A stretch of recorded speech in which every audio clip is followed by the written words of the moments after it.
Ասում են սերը սրտից պիտի բխի։ Ես ասում եմ պիտի գլխիցդ բխի։ Ինքը այստեղ կարելի ասել ինքը իմ սրտի մեջ է, գլխիս մեջ է։ Ես ապրել եմ նրանով, որ իմ ամուսնու անունը մնա։ Ինքը միշտ մեզ հետ է, մեր երեխաների հետ է։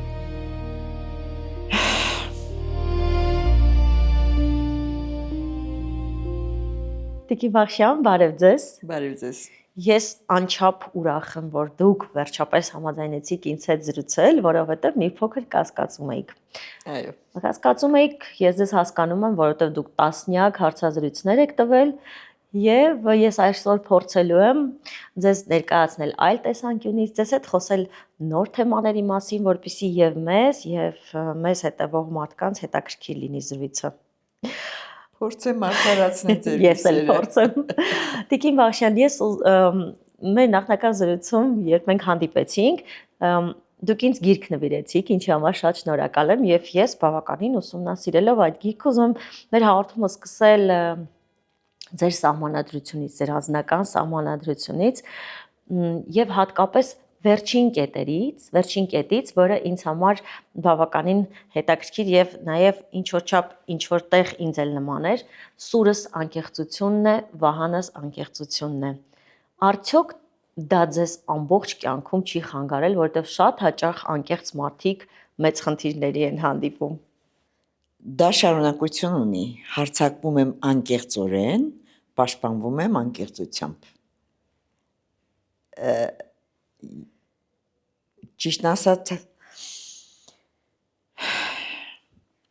միշտ չէ, որ անկեղծությունը գնահատվում է, բայց ուրիշ կերպ ես չէի կարող եւ հավատացեք, որ այդ իսկապես անկեղծությունը ինձ պաշտպանել է։ Երբ հատկապես խորհրդարանում որպես ընդդիմադիր քաղաքական ուժի ներկայացուցիչ ես անկեղծորեն հարձակվում էի իշխանության տարբեր պաշտոնյաների վրա ազգային ժողովի ամբիոնից, բայց վերջում միշտ ասում էի շնորհակալություն համագործակցության համար եւ դա շատ հարցեր մեղմում էր, ինչքան էր սուր լիներ իմ խոսքը, ինչքան էլ փաստերը տհաճ լինեին տվյալ պաշտոնյայի համար, այդ նախադասությունը մեղմում էր։ Ես ուրիշ կերպ չէի կարող։ Ես անկեղծ մարդ եմ։ Տիկին Վախշյան, այս մասին դուք խոսել եք, բայց ես ուզում եմ հարցնել, ավելի շատ անկեղծություն էր, թե ավելի շատ սեր էր, երբ դուք ինքներդ որոշեցիք ձեր ամուսնուն սիրո խոստովանություն անել, որն էր գերակշռում։ Այդ սերը ինձ մղեց անկեղծության։ Այն պահին, երբ ես հանկարծ առանց նախապես մտածելու այդ մասին որոշեցի Յուրային իմ սիրո մասին խոսել, ինձ ուղղակի այդ սերն էր, որ ասեց Անահիտ անկեղծ եղի, ասա։ Ու ես ասեցի, որը գիտեք, նույն ձևով չընդունվեց, Յուրան ասեց արի մնանք ընկերներ, ասի չէ, ես ընկերներ շատ ունեմ, քո ընկերության կարիք չունեմ եւ մենք 9 ամիս խռովեցինք։ Հետո փառքաստո տեսնում եք ինչքան լավ է։ Ես գիտեմ, որ ի սկզբանե նա այդ պատասխանն է տվել եւ նաեւ հիշում եմ պատմությունը, թե ինչպես նա ձեզ խնջույքի ժամանակ խոստովանեց, որ արդեն կա զգացմունք։ Ուզում եմ հասկանալ այդ 9 ամիսների ընթացքում դուք ձեր կանացի հնարքներն օգտագործել եք, թե ոչինչ չեք արել, պարզապես ապրել եք ձեր կյանքով։ Հատուկ ինչ որ բաներ չեմ հիշում արել եմ, թե չէ, բայց ուզում էի ջնջեի իրեն, իսկականից ուզում էի հոգուցս հանեի, սրտիցս հանեի, մտքիցս հանեի, ուրեմն շատ վիրավորված էի իր այդ ինչ ասեմ, չսիրելուց, բայց չկարողացա, երբ որ ականջիս ասեց արի պարենք, վերջ։ Դա է սերը, Տիկին Վախշյան։ Այո։ Ես գիտեմ այս հարցը շատ պարզունակ է թվում, բայց այդ տարիներ անց կարող եք ձևակերպել ինչ է սերը, որն է դա։ Տեսեք, ասում են սերը սրտից պիտի բխի, ես ասում եմ պիտի գլխիցդ բխի, պիտի գլխով սիրես, ուղեղովդ սիրես, որտև սրտով երբեմն թրիկին են սիրում, ասում սերը որ կա, թրիկին էլ է կպնում, այդ անուղեղ սերերը թրիկին են կպնում, բայց ես ուղեղով եմ սիրել, և ինձ համար, և իմ երեխաներին էլ, աղջիկներին էլ միշտ խորհուրդ եմ տվել, ու իմ աշակերտներին էլ, ուղեղով եք սիրելու, իսկ ուղեղով սիրելու համար դիմատները ծալես, ինչ արժեքներ ես դու գնահատում մարդու մեջ, ինչ արժե համար կարգ ես ուզում տեսնել, ու մատները ծալես, սա կա, սա կա, սա կա, սա չկա, սա պակաս, այսինքն ես հավատում եմ ուղեղի սիրած, ուղեղով սիրելուն, սրտով սիրելուն չեմ հավատում։ Տիկին Վախշյան, բայց եթե դու էմոցիոնալ մարդ ես և քո զգացմունքները երբեմն ուղեղիցդ առաջ են ընկնում, ինչպես կարելի է կառավարել, որպեսզի այ հասցնես մատներդ ծալել։ Դրա համար ուղեղդ պիտի մարզես։ Երբ որ սրտի ուզածը ուղեղից առաջ է ընկնում, վերջում կարող է լավ չստացվի, բայց երբ որ ուղեղդ է թելադրում, ամեն ինչ ավելի լավ կլինի։ Շատ լավ հիշում եմ, որ մատներս ծալել եմ, ինչ եմ տեսել յուրայի մեջ, որ կուրսի 100 տղայի մեջ չեմ տեսել, 100 տղայինք 24 աղջիկ կուրսում, և յուրան են մեկներ, ով այս արժանացել է այդ մատներիս, գիտեք,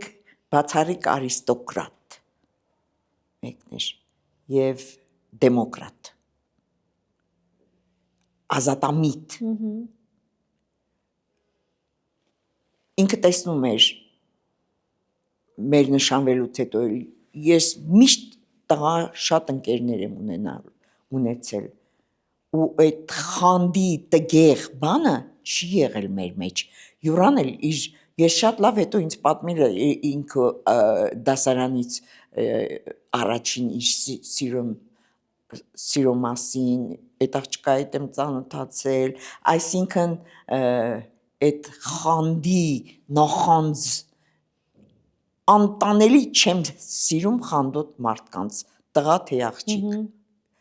որտեղ դա նախանձ է, դա սեփականաշնորհման մի զգացում է մարդու մեջ, որ մտածում է, եթե այս իր կինն է, ուրեմն միայն ինքը պիտի նայի, միայն ինքը պիտի պարի հետը, միայն ինքը պիտի վայելի, անտանելի բան է, չեմ սիրել և յուրան էլ բացարձակապես չի ունեցել այդ բանը, նախանձ, խանդի այդ զգացումը, չնայած ասում են խանդում է, ուրեմն սիրում է, ոչ, բոլորովին, խանդոտ մարդը նախանձ սեփականաշնորհում զգացող մարդ է։ Այսինքն ձեր կյանքում, թեկուզ և ձեր կողմից երբևէ խանդի որևէ տեսարան, որ չէ՞ որ ձեր ամուսինը շատ հաճելի տղամարդ էր, երբևէ չեք խանդել նրան։ Երբևէ, իսկապես, չեմ խանդել, մտքիս ծայրով չի անցել։ մտքից ծայրով չի անցել, որ մտածեմ յուրան կարող է ինձ չի եղել այդպիսի բան, իսկապես չի եղել, նախ ինքը միշտ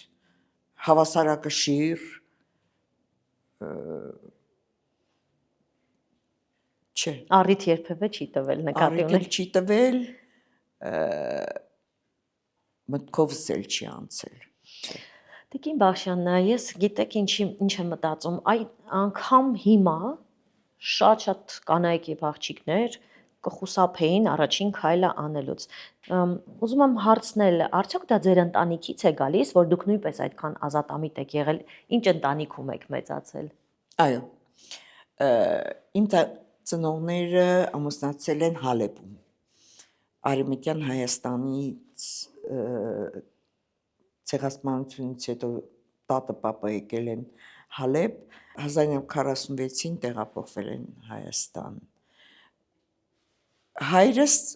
եւ երկու եղբայրները։ Հայրս ի տարբերություն իր մյուս եղբոր շատ ազատամիտ մարդ էր։ Մենք 5 երեխա ենք եղել, 4 քույր մի եղբայր եւ շատ ընդունված էր մեր տան մեջ ընդունել մեր ընկերներին։ Բոլորս ունեցել ենք շատ ընկերներ եւ մայրս ու հայրս այդ ընկերներին սիրով ընդունել են ու երբեք բան չեն դրել տղա, աղջիկ, երբեք ազատամիտ մարդ հայրս էլ մայրս էլ հետաքրքիրն էր որ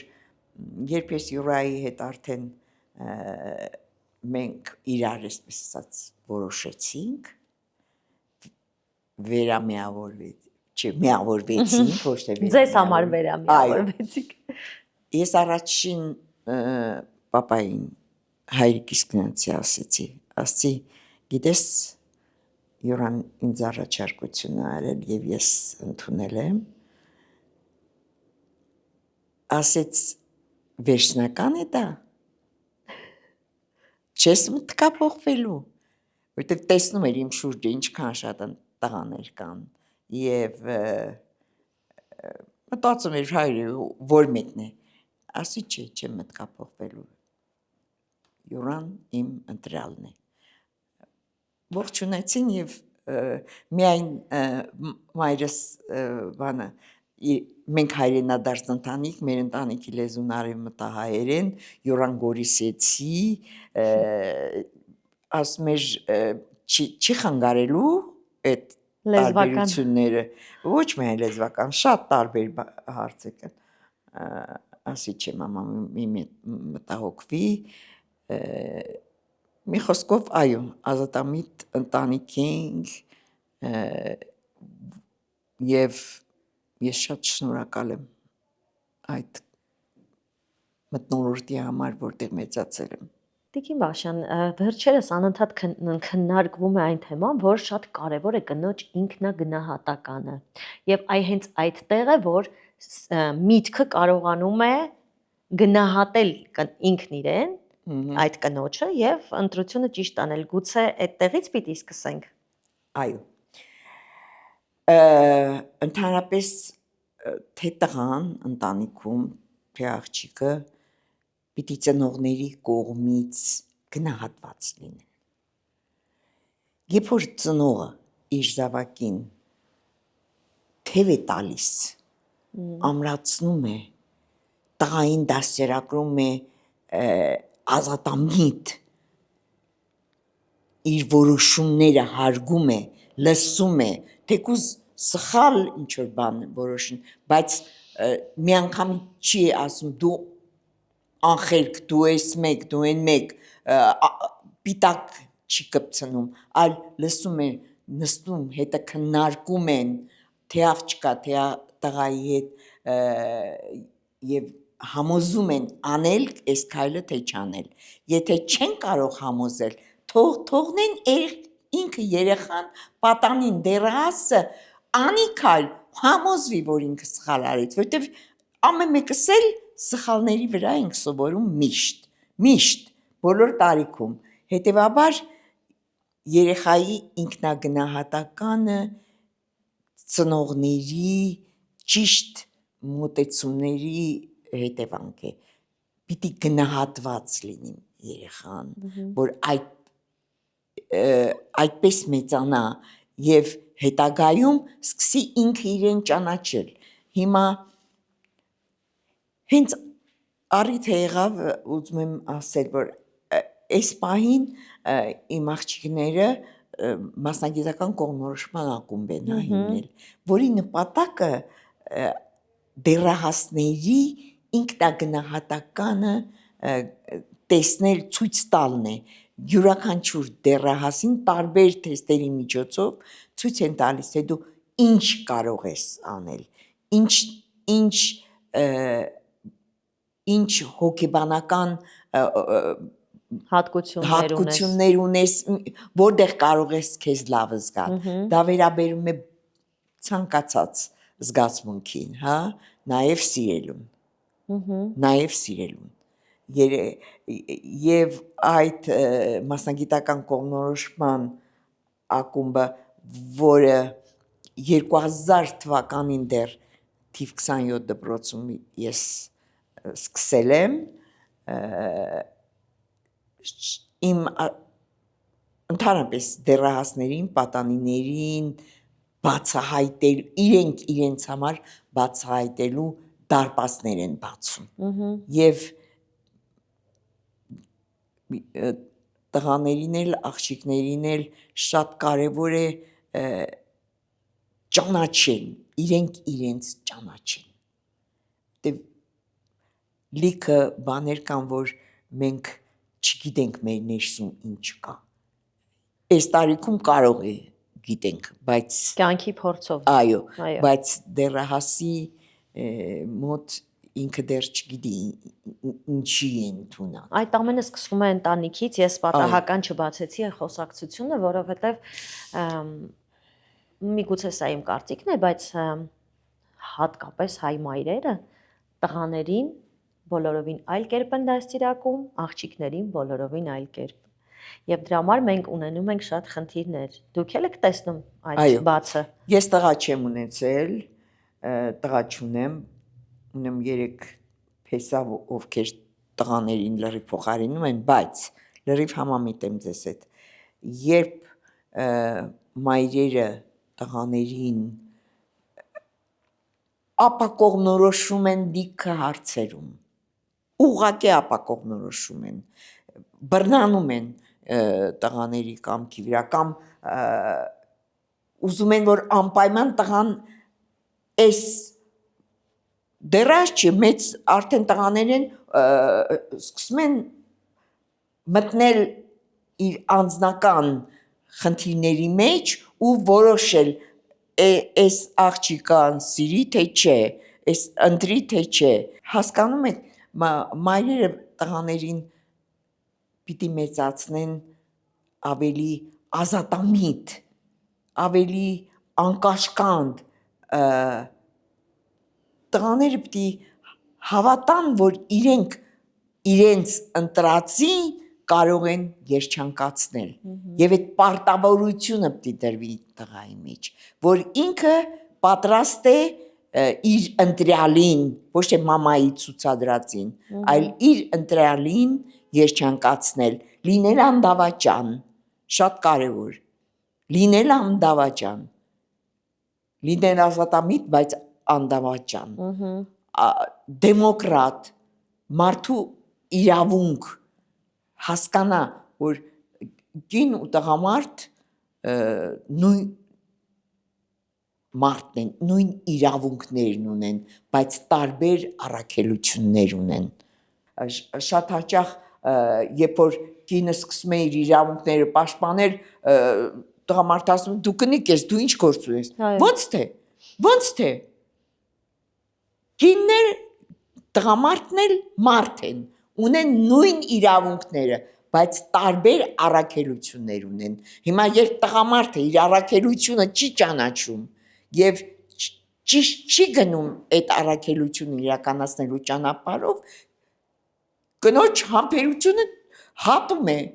Ես սկսում եմ ցույց տալ, որ այն մարդ քո պարտականությունը ընտանիքիդ հոգտանելն է, անդավաճան լինելն է։ Երբ դուք խոսում եք կնոջ իրավունքներից, ես ուզում եմ շեշտել այն փաստը, որ դուք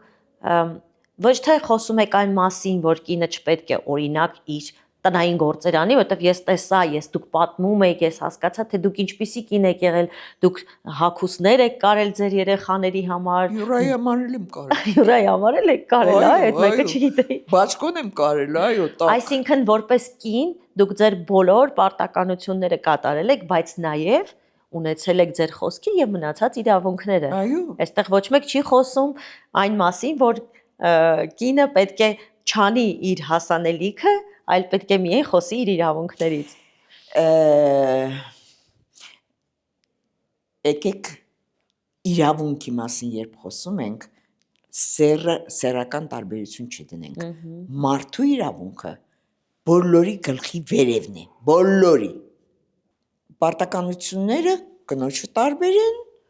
տղամարդուն տարբեր են։ Տղամարդը երեխա չի կարող ունենալ, կինն է ունենում, հա, եւ լիքը այդպիսի բաներ։ Ուղղակի մեր թե տղաներին, թե աղջիկներին, երբ դպրոցում պիտի իրենց հետ համապատասխան կրթություն կազմակերպել, որպեսզի իրենք հասկանան, որ որպես մարդ նույն իրավունքներն ունեն,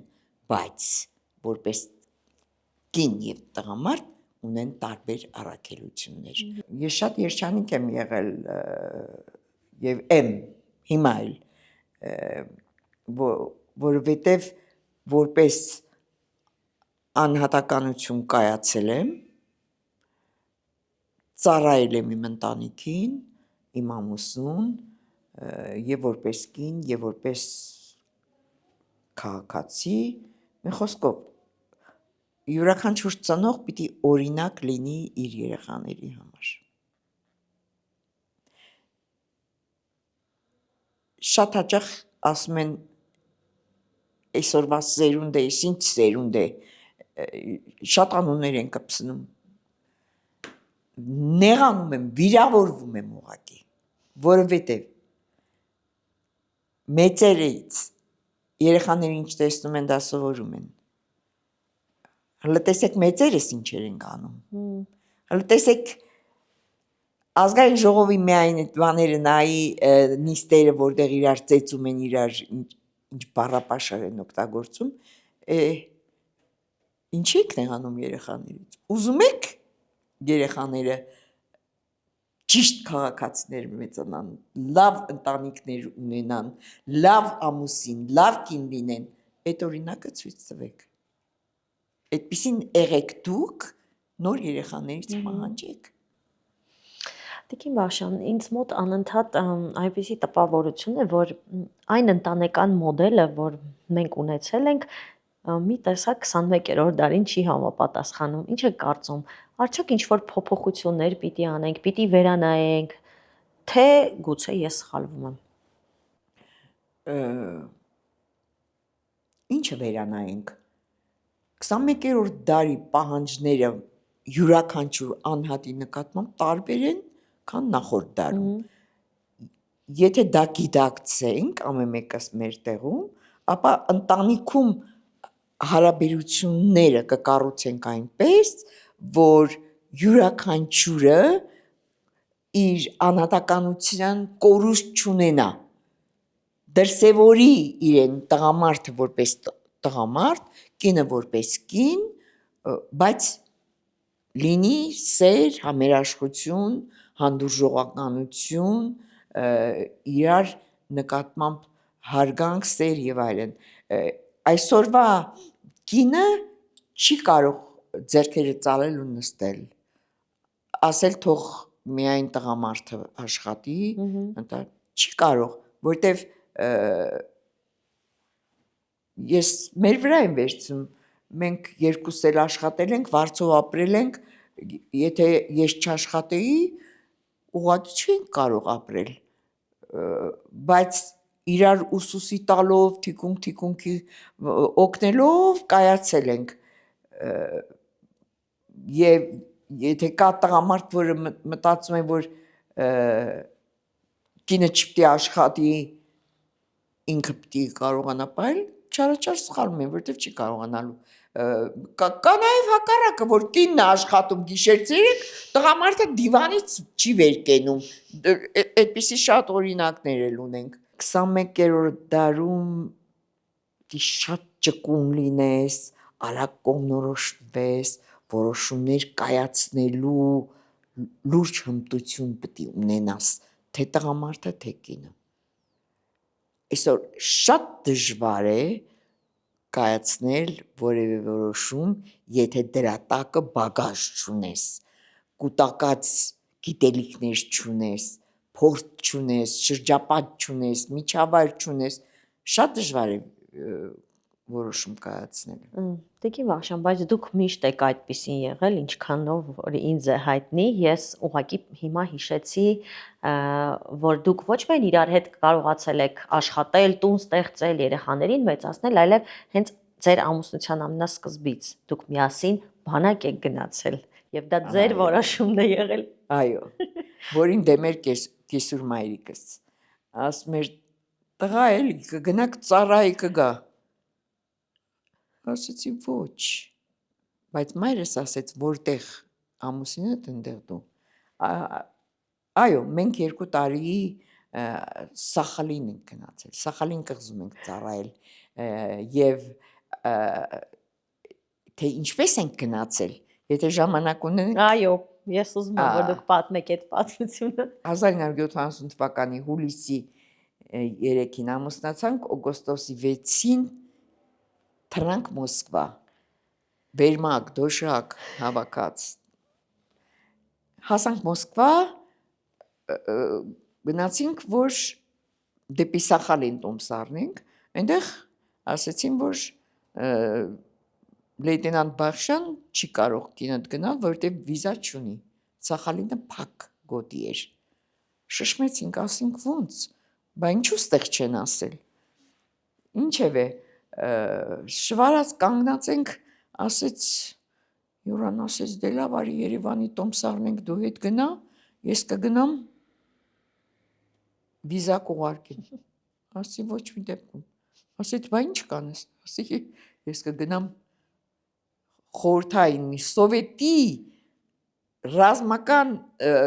զինվորական պաշտպանության նախարարի մոտ է։ Ինչմա գրաչով էր, ինչ էր, չեմ հիշում։ Ասեց, գիժես ինչ ես, Անահիտ, սա սովետ է, սովետ։ Ասի, ինձ չի հետաքրքրում, ես կգնամ եւ կասեմ ոնց որ քեզ են տանում, մի ֆիզիկ դու ես, մի ֆիզիկ էլ ես եմ, ինձ էլ թող տանեն։ Մի խոսքով 2 օր այդ դռներով անցնելուց հետո շատ երկար չեմ պատմի, տվեցին Յուրայի այդ ուղեգրի մեջ, որ պիտի գնար, մի նախադասություն էր ավելացած, с ним следует жена իմ անուն ազգանունը, գեներալ-մայոր Իլարիոնով, երբեք չեմ մոռանա այդ նախադասությունը։ Եվ այդ մարդը, որ վերջում թուղթը բերեց, սենց ժամերով սպասել ենք, իջավասճաներից ուղիղ դեպի Յուրան, ձերքը սեղմեց Յուրայի, ասեց, Лейтенант Бахшян, я поздравляю тебя, у тебя очень настырная жена։ Այդպես գնացինք հասանք Սախալին։ Այո, ես հպարտ եմ Յուրայով, շատ եմ սիրում իրեն։ Տիկին Վախշյան, ձեր այդ սահմանադրության մեջ առանձին կետ է, որ ամուսինս Յուրան միշտ ինձ հետ է։ Ես կարծում եմ, ոմանք միգուցե չեն հասկանում, միստիկ են սա համարում, բայց ես լիովին հասկանում եմ ձեզ եւ ձեր տան ամեն ինչը հիշեցնում է իրեն։ Հաստատ վստահ եմ, որ մինչև հիմա այդպես է, անընդհատ այդպես է եւ անգամ գիտեմ, որ դուք տարբեր հուշող եւ հաստատող երազներ եք տեսնում։ Այո։ Յուրան ինձ հետ է։ Ես ինչ քայլ արել եմ իրենից հետո մտովի իր հետ խորհրդակցել եմ ատքիս առաջ է եկել տարբեր դեմքի արտահայտություններ, տարբեր բառեր ինքը միշտ հավանություն է տվել իմ քայլերին ընկերուհիս էր երազ տեսել երազում յուրան եկել էր ընկերուհիս ասել էր այս Անահիտը շատ վտանգավոր բաներ է խոսում վախենում եմ իր համար բան ասել էր Անահիտը ինչ անում է ճիշտ է անում գիտեք ֆիզիկական ներկայությունը իհարկե շատ կարևոր է բայց ինքը այստեղ կարելի է ասել ինքը իմ սրտի մեջ է գլխիս մեջ է հոգուս մեջ է եւ մեկ զգում եմ ինքը ընդհանրապես ինձ անջան էր դիմում երբ որ ջղայնանում էր Անահիտ էր ասում մեկ լսում եմ Անահիտ էդ եմ լսում բայց հիմնականում անջանն եմ լսում այո ինքը միշտ մեզ հետ է մեր երեխաների հետ է Տիկին Բաղշյան իսկապես հետաքրքիր է դուք ինչպես եք այդ երևույթը բացատրում մարդիկ կան որ մտածում են որ դա անհավանական է ես ինքս նույնպես նման էմոցիաներ զգացել եմ այդ դուք փորձել եք մտածել թե դա ինչ երևույթ է երբ որ դու ֆիզիկապես գոյություն չունեցող մարդու ներկայությունը այդպես զգում ես եթե հոգուն հավատում ես որին ես հավատում եմ դա մի բան փաստում որ հոգեկան կապը չի խզվում ֆիզիկական կապը խզվում է բայց հոգեկան կապը այն որ ասում է հոգին լույս դարձավ հա չի խզվում չի խզվել եւ չի խզվի քանի ես կամ չի խզվի եւ այսինքն եթե դրան չհավատաս չի լինի բայց եթե հավատում ես դրանով ապրում ես դրանով առաջ ես գնում առաջնորդվում ես ուրեմն կա մեր հոգեկան կապը չի խզվել Ես գիտեմ որ դուք ձեր նախկին աշակերտների հետ կապը պահում եք անգամ նրանց հարսանեկան արարողություններին եք միշտ մասնակցում եւ նվիրում եք այ քիչ առաջ ասացիք ձեր ծնողներն են ձեզ նվիրել արդեն դուք ընտանեկան առաքինությունները որտեղի կետերը կարող եք նշել այո տան պսակը աստվածապաշտությունն է տան գեղեցկությունը կանոնավորությունն է տան փառքը հյուրասիրությունն է տան օրհնությունը գոհունակությունն է սա իմ ծնողներին նվիրել է Հալեպում հայկական դպրոցի տնօրենը եւ դա կախված էր մամայից տանը հիմա իմ տանն է եւ ես իմ բոլոր աշակերտներին շատերի հարսանիքներին եմ գնացել բոլորին նվիրում եմ դա որտեվ դա ամենաճիշտ ուղերձն է ինձ համար իմ տեսակետից ընտանիք կազմողին համար շատ ճիշտ ուղերձ է ես դրա անուն դնում եմ բանաձև Երջանիկ ընտանիքի բանաձև Տիկին Բաղշյան արդյոք կարծում եք որ այսօր կանայք ավելի ուժեղ են քան տղամարդիկ եւ անգամ մարդիկ կան կարծիքներ կան որ գալու է մի ժամանակ որ մայրիշխանությունը վերադառնալու է դա աստած ճիշտ ասած ոչ միայն այսօր միշտ էլ կանայք ավելի ուժեղ են երեխա բերելը դա տղամարդու գործ չի հա իսկ դա շատ լուրջ գործ է այո կանայք այսօր ոչ միայն ուժեղ են այլև նպատակասլաց են ավելի կազմակերպված են եւ գիտեն ինչ են ուզում։ Այ շատ տղամարդկանց գժվեցնում է, հավասարակշռությունից հանում է այն փաստը, որ տեսնում է այդ կինը գիտի ինքը ինչ է ուզում, իսկ ինքը չի հասկացել այս տարիքին է դեռ ինչ է ուզում այս աշխարհից։ Իր համար դեռ թափառում է, չգիտեմ որտեղ իրենց հավասարակշռությունից հանում է դա։ Ես չեմ ուզում շատ սեփ խրել, բայց այնտեղ որտեղ կանայք են, այնտեղ գործը առաջ է գնում։ Մարգարետ Թետչերը ասել է. ուզում ես մի բանի մասին շատ խոսեն,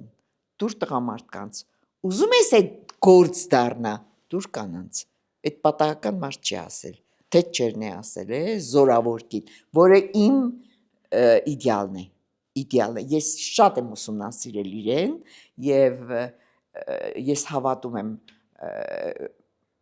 ու ողջունում եմ գյուղապետ կանանց, ճանաչում եմ անձամբ, երբ իրենք են այնտեղ տերուտիրական, գյուղում համերաշխություններ, անարդարությունները քիչ են, կոռուպցիան քիչ է, ես էլ եմ երազում այն օրվան, երբ մայր իշխանություն կլինի։ Մոլորակի վրա ինչքան կանայք առաջնորդներ շատանան, այնքան կբարյանա մոլորակը։ Այս չարությունը արդեն դուրս է եկել ափերից։ Անտանելի չար մթնոլորտ է մոլորակի վրա։ Այնտեղ որտեղ կանայք կառավարեն, այնտեղ գուցե ավելի բարյանա մթնոլորտը։ Տիկին Բախշյան, դուք չեք վախենալ, չեմ ուզում ասել, չեք անհանգստանում, որ մեր խոսակցությունից հետո տղամարդիկ մեզ քննադատելու են։ Թող փորձեն։ Ուղիղ։ Թող կանչեն ինձ մենամարտի եւ քննադատեն։ Սիրով կլսեմ։ Ես ձեզ կմիանամ սիրով։ Հա, ես էլ սիրով կլսեմ, որտեղ ինձ հետաքրքիր է։ Տիկին Բախշյան, եթե փորձենք իմի բերել եւ անձնական կյանքը եւ մեր աշխատանքային գործունեությունը ընդհանրապես մարդուն ինչ է անհրաժեշտ երջանիկ լինելու համար, կարող եք 3 կետեր նշել կամ գուցե ձեզ համար դա մեկն է, չգիտեմ, երջանկության գաղտնիք չեմ ուզում ասել,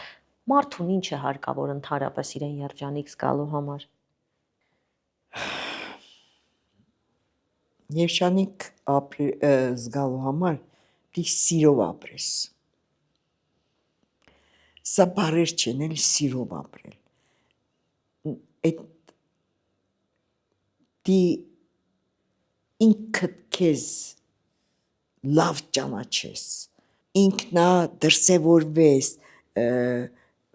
ինքնա արտահայտվես լիարժեք, ինքդ քեզ եթե սիրես, ձև կգտնես, հնար կգտնես, ճանապարհ կգտնես երջանիկ լինելու համար։ Ինչ է նշանակում ինքդ քեզ սիրել։ Նշանակում է, որ դու քեզ կարողանաս բացահայտել եւ անել բաներ, քայլեր, անել գործողություններ, մտքեր ունենալ, որոնք ինքդ քո աչքում քեզ բարձրացնեն։ Դու անդադ ասես, վայ, այս ոնց ես արեցի,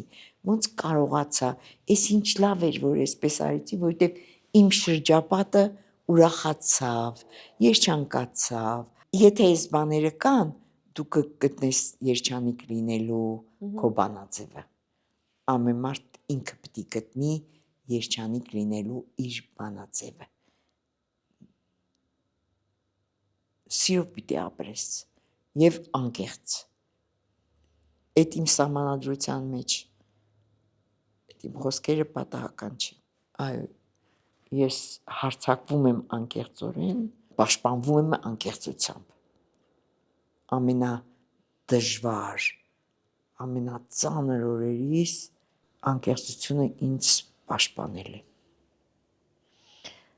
Իսկ ինչպես եք կարողացել դուրս գալ դժվարություններից։ Ինչն է ձեզ ամենաշատը ուժ տվել։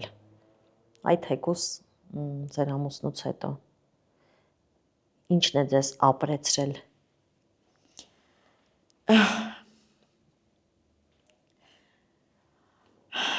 Ապրեցրել է այն միտքը, թե ինչպես առանց Յուրայի ես ինչպես ապրեմ, որ ինքը գոհ լինի ինձանից, երբ որ 99 թվականի հոկտեմբերի 30-ին օպերայում դեռ զոհվածների դագաղները դրված են, ես երեխեքիս հետ նստած եմ, մեկ էլ ինձ ոնց որ Յուրան խփեց կողքից, ասեց վեր կաց, ինչ ես Սուքուշիվան անում, դրանով բան չի փոխի, վեր կաց, անկեղծորեն վեր կացա ու սկսեցի վազել, մեծ աղջիկս լուսնես, մամա ուր,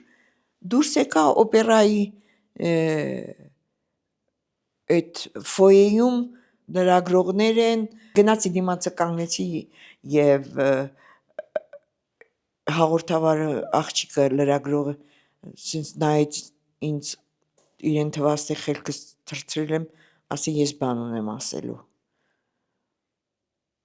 ու ասեցի որ հանրապետության նախագահից պահանջում ենք և այլն և սա ասում եմ այն պահին, երբ դեռ ամուսինս ուղարկավորված չի, գիտեք այդ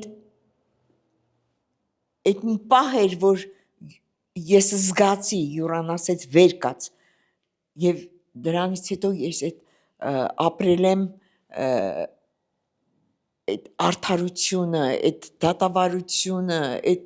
հոկտեմբերի 27-ի գործը վերաբացելուն և արդարությունը բանանելու ուղղությամբ, դա ինձ ուժ էր տալիս, և հետո 2004 թվականին փակեցին անջատված մասը, ասին կազմակերպիչ չկա, պատվիրատու չկա ու փակեցին, չէ, բայց 2019-ին իմ դիմումի համաձայն վերաբացվեց գործը, պարզվեց, որ և պատվիրատու կա, և կազմակերպիչ կա, իհարկե դեռ մինչև վերջ չի բացահայտվել, բայց ուզում եմ ասել, որ ես ես 26 տարի, 26-րդ տարին կլրանա, չէ, 26 տարի, բացի նրանից, որ ապրել եմ իմ երեխաներ, թոռներ և այլն, ես ապրել եմ նրանով, որ իմ ամուսնու անունը մնա, ես առաջ Բախշյան չեմ եղել, 2001 թվականին եմ փոխել ազգանունս Բախշյան, մինչև այդ Ժամկոչյան եմ եղել, բայց 2001 թվականին, ասի չէ, ես դարձա Բախշյան, մտա ազգային ժողով ու հիշվեմ առաջին իմ զգացումը, երբ մտա ազգային ժողով, ասի ես ոնց պիտի այս դահլիճում, որտեղ սպանել են իմ ամուսնուն, ոնց պիտի մտնեմ, հետո ասի չէ, դու պիտի մտնես և Բախշյան ազգանունը ազգային ժողովում պիտի շարունակվի ու փառք Աստծո, մի խոսքով, գիտեք, ապրելու բանաձև մարդ պիտի ունենա, իմ բանաձևը ապրել մարդավայել, արժեհամակարգ ունենալ, որը առաջինը ես կարևորեմ, իսկ ես կարևորում եմ իմ արժեհամակարգը։ Տիկին Բախշյան, ես մեզ բոլորիս մաղթում եմ ձեզ նման ուժեղ լինել, ձեզ նման սիրով լիքը լինել և ձեզ նման կարողանալ պայքարելով, Այո։ սեփական բանաձևը գտնելով ապրել։ Ես անչափ շնորհակալ եմ ձեզ, որ այսօր համաձայնեցիք ինձ հետ զրուցել։ Հուսով եմ ձեզ հետաքրքիր էր, մեզ անչափ հետաքրքիր էր։ Ես չգիտեմ Աննա ջան ինչքանով կհետաքրքրի, որտեվ հնարավոր է որ այս լսողները ասեն Այգնիկ դե զզվացրիր, հետ էլ կարող են ասել, բայց դե ինչ ասեմ հիմա ես իրականում չէի ուզում, որտեվ գիտեի չեմ սիրում կրկնվել, բայց հուսամ գիտեք կանայք երբեմն իրենց այն աստիճանի չեն գնահատում եւ չեն հավատում, որ իրենք կարող են, որ ես ջղայնանում եմ։ Ձեր վերջին մի տեսանյութը, որ տեսել եմ, այդ կինը, որ վերջապես 25 տարուց հետո վերկացավ ու խոսեց, թե ոնց է տարբեր բռնությունների ենթարկվել, ես ուզում եի էկրանին խփեի։ Ասի, Այգնիկ, դու ոնց ես, ինչու ես դիմացել, դու այդքան խելացի, այդքան կազմակերպված, լսում ես քեֆդ բերում է, ոնց ես դու։ Տիկին Բաղշյան, երբ որ մարդը 17 տարեկանից ապրում է բանտային պայմաններում եւ նրա հարազատները եւ ոչ ոք նրան չեն օգնում, դա շատ հասկանալի է եւ ասեմ ձեզ, որ սա ասում եմ նաեւ մեր հեռուստադիտողները, որպեսզի իմանան, բազմաթիվ նամակներ եմ ստացել եւ կան կանայք, ովքեր ուզում են իրենք էլ պատմեն իրենց պատմությունը, որովհետեւ ինչպես եւ ակնկալում էի, շատ են նման դեպքերը։ Այո։ Եվ կան մարդիկ, որոնց ես խոստացել եմ, որ անպայման անդրադառնալու եմ թեմային։ Թող խոսեն։ Որովհետև թեման իսկապես կա, ելի հեռուստադիտողներ, եթե դուք էլ ունեք ձեր պատմությունը, ձեր հետաքրքիր պատմությունը, կարող եք գրել նամակ եւ իհարկե միացեք մեր YouTube-յան ալիքին եւ գտեք մեզ Facebook-ում, TikTok-ում եւ Instagram-ում։ Մեր գործընկերն է Կինեագինին։ Այն ունի ոչ միայն հրաշալի համ, այլև հոգի։ Համտեսիր Կինեան։ Զգա գինու հոգի։